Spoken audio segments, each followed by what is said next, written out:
Hello friends, welcome to Jenifa cooking. நம்ம இன்றைக்கி இந்த வீடியோவில் வந்து ஒரு புதினா சட்னி புத்துணர்ச்சியோட மிகவும் சுவையாக அருமையாக எப்படி செய்கிறதுன்னு பார்க்கலாம். இப்போ வந்து நம்ம வீடியோக்குள்ளே போகலாம். அதுக்கு நான் வந்து 1/2 டம்ளர் தண்ணி எடுத்திருக்கேன். இதை பாத்திரத்தில் சுட வச்சிடலாம். இந்த தண்ணி வந்து சூடானதும் இந்த தண்ணியை வந்து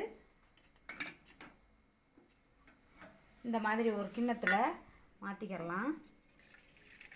இதில் வந்து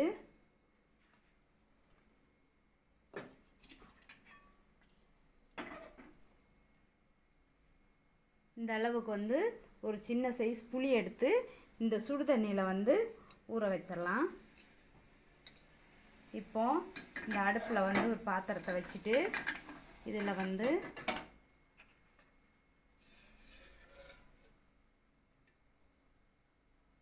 ஒன்றரை ஸ்பூன் எண்ணெய் ஊற்றியிருக்கேன்.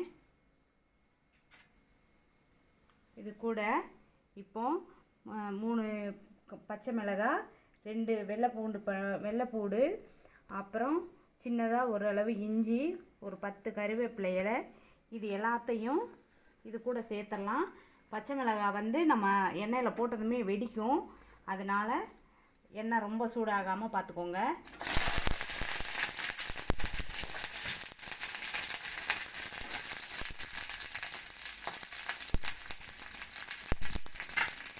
இது கூட வந்து ஒரு சின்ன சைஸ் தக்காளியை 4ஆக கட் பண்ணி வச்சுருக்கேன்.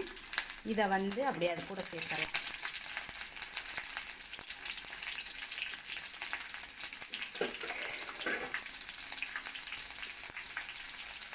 இதை வந்து நல்லா அப்படி கிளறி விட்டுட்டு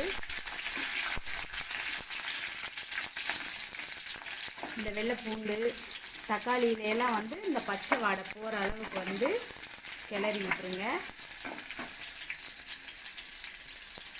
இது கூட வந்து இப்போ சுத்தம் பண்ணி வச்சுருக்கிற புதினா இலையை சேர்த்துருவோம்.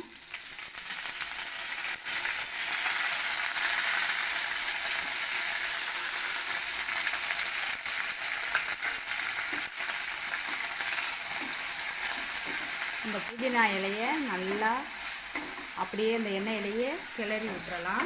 இந்த புதினா இலை வந்து ஓரளவுக்கு வந்து கலர் மாறக்கூடாது, ஆனால் இலை வந்து வெந்துடணும். இந்த எண்ணெயிலேயே வந்து இலை வெந்துடணும். அந்த அளவுக்கு வந்து இந்த பச்சை வாசனை போகிற வரைக்கும் நல்லா கிளறி விட்டுருங்க.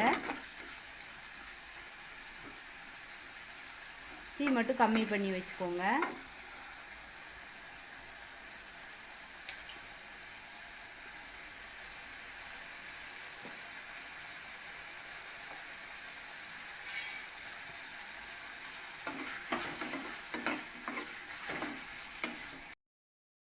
இப்போ வந்து இந்த இலையெல்லாம் நல்லா வதங்கியாச்சு.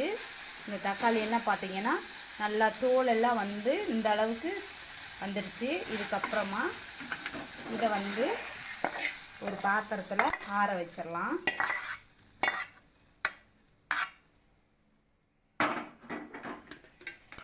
இப்போ வந்து இந்த புளியை அப்படியே இந்த தண்ணியிலேயே கரைச்சி எடுத்துக்கிடுவோம். நம்ம இந்த சட்னி பண்ணுறதுக்கு வந்து தண்ணி சேர்க்குறதுக்கு இந்த தண்ணியை சேர்த்து பண்ணிக்கலாம். இது வந்து புளியை நம்ம அப்படியே போட்டு செய்யும்போது இந்த புளியில் இருக்கிற இந்த ஓடு வந்து ஒரு சில நேரத்தில் அப்படியே இந்த சட்னியிலே அப்படியே இருக்கும். அப்படி இல்லாமல் இதை நல்லா கரைச்சி இதில் இருக்கிற இந்த வேஸ்ட்டெல்லாம் இந்த மாதிரி வர்றதை எடுத்துருவோம். எடுத்துட்டு நம்ம அரைக்கிறதுக்கு வந்து இந்த தண்ணியை யூஸ் பண்ணிக்கலாம்.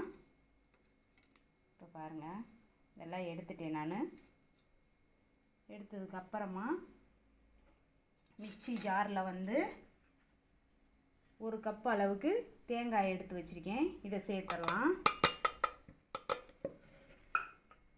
இது கூட உப்பு சேர்த்துடலாம். தேவையான அளவு உப்பு சேர்த்துட்டு இதை ஃபஸ்ட்டு லைட்டாக நம்ம குறைப்பாக அரைச்சி எடுத்துக்கலாம். அப்போ தான் வந்து நமக்கு இந்த தேங்காய் நல்லா வலுவலுன்னு வரும். இது கூட நம்ம இலையை சேர்த்து அரைக்கும்போது வந்து தேங்காய் நல்லா அரைப்படாது. அதனால வந்து ஃபஸ்ட்டில் இதை ஒரு டைம் வந்து அரைச்சி எடுத்துகிட்டு வந்துடலாம். இப்போ வந்து நம்ம அரைச்சி எடுத்து வச்சுருக்கிற தேங்காய் கூட சேர்த்து நம்ம இந்த சட்னிக்கு ரெடி பண்ணி வச்சுருக்கிறது எல்லாத்தையும் சேர்த்து புளி தண்ணியும் சேர்த்து அப்படியே அரைச்சி எடுத்துடலாம். இப்போ இப்போ வந்து இந்த பதத்துக்கு வர்ற வரைக்கும் அரைச்சி எடுத்துகிட்டு வந்துடலாம். இதில் வந்து இப்போ நம்ம உப்பு இருக்கான்னு டேஸ்ட் பார்த்துக்கலாம். இதில் வந்து இப்போ எனக்கு உப்பு கம்மியாக இருக்குது. உப்பு காரம்லாம் இந்த டைமில் வந்து டேஸ்ட் பண்ணிவிட்டு நான் வந்து இப்போ உப்பு கம்மியாக இருக்கனால உப்பு சேர்க்குறேன். இது கூடவே வந்து ஒரு கைப்பிடி அளவுக்கு பொரிக்கடலை சேர்த்துடலாம். சேர்த்துட்டு இதை ஃபுல்லாக நல்லா அரைச்சி எடுத்துகிட்டு வந்துடலாம். இப்போ வந்து சட்னி ரெடி ஆயிடுச்சு. இதில் வந்து இப்போ தாளிக்கிறதுக்கு நம்ம எடுத்து வச்சுருக்கோம். இதை வந்து இப்போ 2 ஸ்பூன் வந்து எண்ணெய் சூடாக்கியிருக்கேன். இதில் வந்து தேவையான அளவு கடுகு உடைஞ்சதும் அது கூட வந்து 1 ஸ்பூன் கடலைப்பருப்பு, 1 ஸ்பூன் உளுந்தம்பருப்பு, இது 2ஐயும் அது கூட சேர்த்துடலாம்.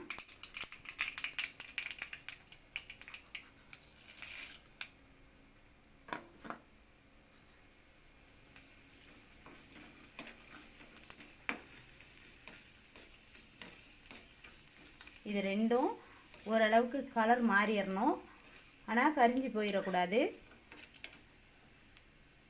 அதுக்கப்புறமா அது கூட வந்து நான் 3 காஞ்ச மிளகாய் எடுத்து வச்சுருக்கேன். இதை வந்து கட் பண்ணி வச்சுருக்கேன். உங்களுக்கு காரம் போதும்னா அப்படியே வச்சுக்கோங்க, இல்லைன்னா கட் பண்ணிடலாம். இப்போ வந்து நம்ம ஸ்டவ் ஆஃப் பண்ணிவிட்டு ஆஃப் பண்ணதுக்கப்புறமா அந்த எண்ணெயில் இந்த மிளகாய் வத்தல் சேர்த்துடலாம். இது கூட வந்து ஒரு கொத்து கருவேப்பிலை சேர்த்துக்கலாம்.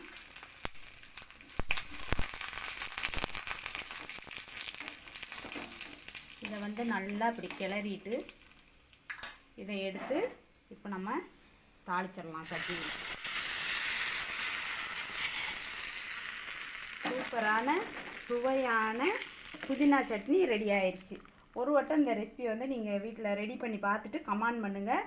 அடுத்த வீடியோவில் சந்திப்போம்.